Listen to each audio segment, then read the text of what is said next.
अस्सलाम वालेकुम। वालेकुम सलाम। कदी जिंदगी दे विच अम्मी ਤੁਹਾਡੀ खड़ी है? हाँ जी, अम्मी दे सामने पूछ ला। पूछ ले कदी दिल टुटिया ਤੁਹਾਡਾ? नहीं, नहीं। किन्ना पढ़े किन्ना? मैं फर्स्ट ईयर कर रहा हूँ। फर्स्ट ईयर करदे पे हो? अच्छा ते फिर मैनू ऐ दसो कि ਤੁਹਾਡਾ कौन फेवरेट है, अम्मी के अब्बू? दोनों। कॉमन सेंस हैगी? हाँ जी।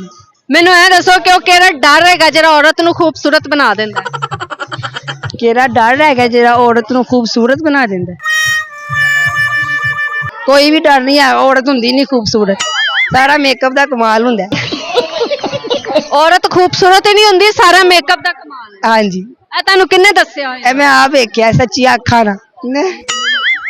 ਤੁਹਾਡੇ ਘਰ ਵਿੱਚ ਵੀ ਸਾਰੇ ਮੇਕਅਪ ਕਰਦੀਆਂ ਨੇ? नहीं ਫੇਰ ਖੂਬਸੂਰਤੀ ਨਹੀਂ ਹੈਗੀ? है, वो तो अल्लाह की कुदरत है। ਉਹ ਭਾਈ ਅੱਲਾ ਦੀ ਕੁਦਰਤ ਹੈ। ਕੋਈ ਗਾਣਾ ਸੁਣਾ ਦਿਓ ਮੈਨੂੰ। गाना तो नहीं है, ਕੋਈ ਸ਼ੇਰ।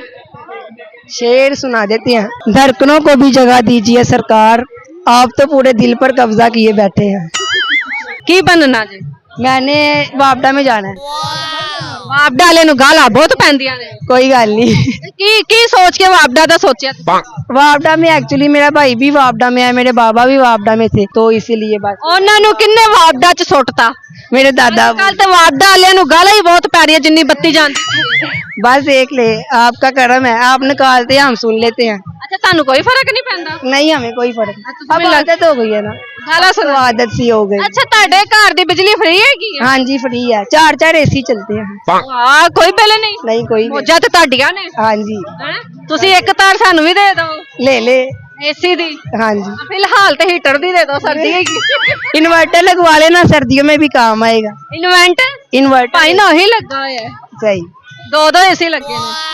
हमारे 4 ਔਰ ਕਿੰਨੀਆਂ ਕਿੰਨੀਆਂ ਫੈਮਲੀਆਂ ਨੇ? हम 3 फैमिली। ਸਾਡੀਆਂ 2 ਫੈਮਲੀਆਂ ਨੇ। सही है, उसके हिसाब से फिर 2 एसी सही। 2 ਏਸੀ ਸਹੀ ਨੇ ਨਾ? ਇੱਕ ਵੱਡਾ 1.5 ਟਨ ਦਾ ਤੇ ਇੱਕ ਲੱਟਾਂ ਦਾ। सही है। 2 ਟਨ ਦਾ, ਸੌਰੀ। ਸਹੀ ਹੋ ਗਿਆ। ਚਲੋ thank you so much sir ਜੀ।